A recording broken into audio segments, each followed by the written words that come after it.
미국 사람 또 한국말로 오랜만에 이렇게 하니까 마음이 얼마나 편한지 모르겠어요. 늘 긴장을 하고 버벅거리느라고 늘 그러는데 이렇게 한국말로 편안하게 모처럼 예배드릴 수 있어서 참 좋습니다. 남들이 골머리를 썩는 문제를 척척 아무 문제 없이 해결하는 사람이 있습니다. 그런가 하면 어떤 사람들은 문제도 안 되는 일에 진땀을 빼고 밤잠을 못 이루는 사람도 있지요. 어떤 사람은 어딜 가건 기분 나쁜 사람을 만납니다. 어떤 사람은 누구를 만나든 좋은 대접을 받습니다. 모두 다 나름의 이유가 있습니다. 우리들 모든 일에는 다른 사람과의 관계가 시줄과 낫줄처럼 그렇게 엮여 있습니다. 한국의 최고 경영자 500명에게 그 CEO, 다시 말하면 사장이나 회장이 되는 과정에서 가장 결정적인 요인이 무엇이었나 조사 발표한 적이 있습니다. 외모, 학벌, 능력, 재능보다도 첫 번째 순위는 대인관계였습니다. 이것을 요즘에는 대인관계지능이라고 그렇게 얘기를 하는데, 자기를 좋아하게 만들 수 있는 뭔가 특별한 비법이 있었던 것은 아니었습니다.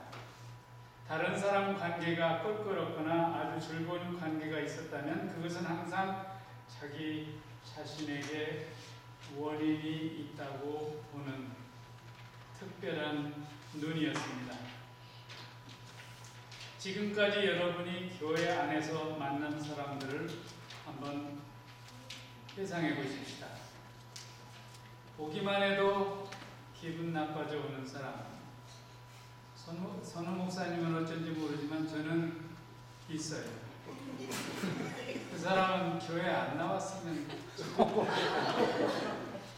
목사가 그런 생각을 하면 안 되겠지만, 목사도 사람인지라 그냥 그 사람만 보면 기분이 확 상합니다. 어떻게 하면 꼭 기분 나쁜 소리만 골라서 사람의 속을 긁어놓는지 그것도 참 신기하기도 하고요.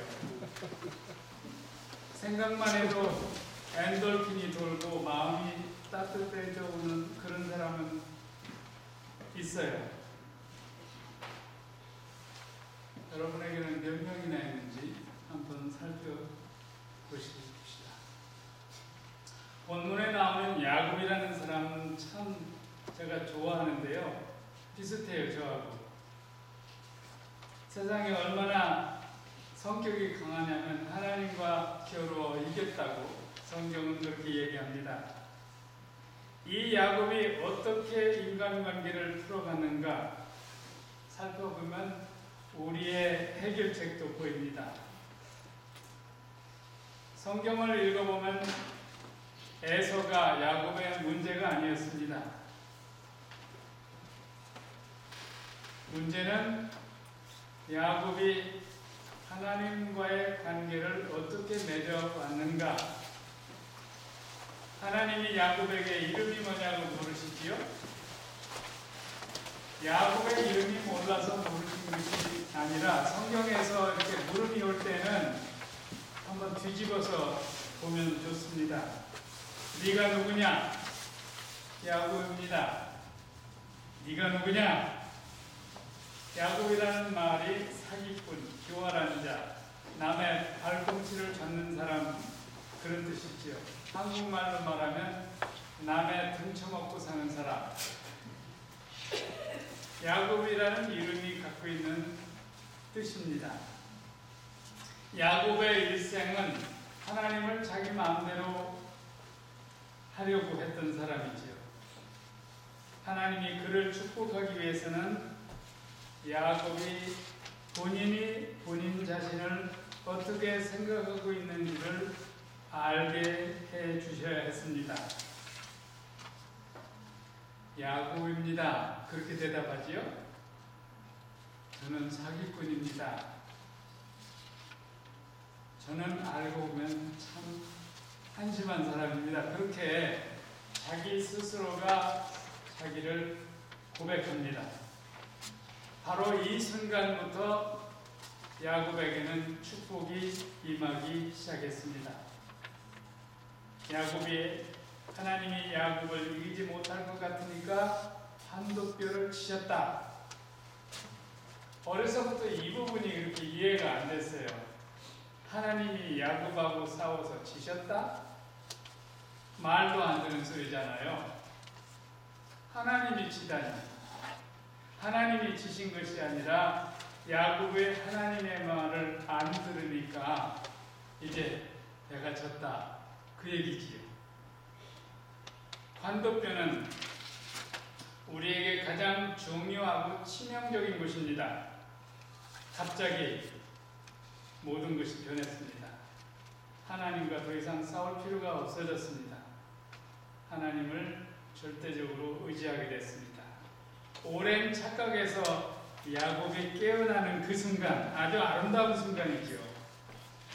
바로 가장 중요한 것이 깨어지는 순간, 야곱입니다. 네 이름이 뭐냐? 야곱입니다. 정신과에서는 아스퍼거 신드롬이라는 말이 있어요.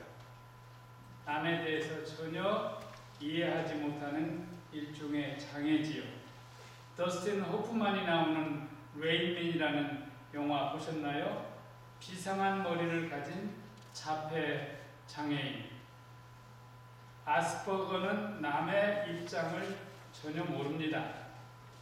그러나 이기적인 사람은 남의 입장을 알면서도 자기 욕심 때문에 다른 사람을 해칩니다. 도무지 남의 생각은 손톱만큼도 안 하면서 남에게 폐를 끼치는 데는 조금도 주저함이 없는 사람입니다. 야곱이 전형적인 그런 사람이었거든요. 형님의 약점을 이용해서 장자권을 빼앗고 아버지를 속이고 기업고 축복을 받아내고야만은 아주 집요한 인간입니다. 자기밖에 모르는 전형이지요. 자기를 보호하려고 만들어놓은 담장 안에 갇혀버리는 인간. 사랑은 주고받는 것입니다. 받기만 하는 사해는 악취나는 소금물이 되어버리고 받아서 주는 요단강은 푸르릅니다. 세상은 주고받게 되어 있죠. 받은 다음에 주려고 하면 기다리는 사람이 없습니다. 일단 주어야 합니다. 이것이 인간 관계의 신비고 예수님이 하나님의 아들이시면서도 자기를 비어 종의 형체를 가졌다가 그것도 모자라서 자기를 내어주신다는 빌립보서 2장의 그리스도 찬가 여러분 기억하시지요? 하나님을 만나고 은혜를 받았다는 인간들이 차례 욕심 다 차리고 사람 무시하고 의시되고 교만하면 그게 어디 은혜 받은 것이랍니까? 제가 읽은 책 중에 언크리스천이라는 책이 있어요. 미국에서 16살부터 29살까지 예수 안 믿는 젊은 층을 대상으로 한 연구입니다. 그 사람들이 갖고 있는 교회에 대한 인식이 뭔지를 연구해보고 분석해 놓은 책입니다. 왜 나는 교회를 안 나가는가? 나는 왜 크리스찬을 싫어하는가? 나는 교회를 극도로 그렇게 안 좋아하는가? 8가지인가 이유가 있는데, 게이, 레스비언을 싫어한다. 교회 사람들을 심판하는데 말을 서슴지 않는다. 교회 다니는 사람들은 위선적이다. 교회 다니는 사람은 고루하고 낡았다. 교회 다니는 사람들이 쓸데없이 정치에 관여한다. 교회 다니는 사람들은 현실과 동떨어져 있다. 교회 다니는 사람들은 다른 사람에게 무심하다. 교회 다니는 사람들은 다른 사람을 생각해 무감가다. 지루하다. 다른 사람들의 신앙을 존중하지 않고 매도한다.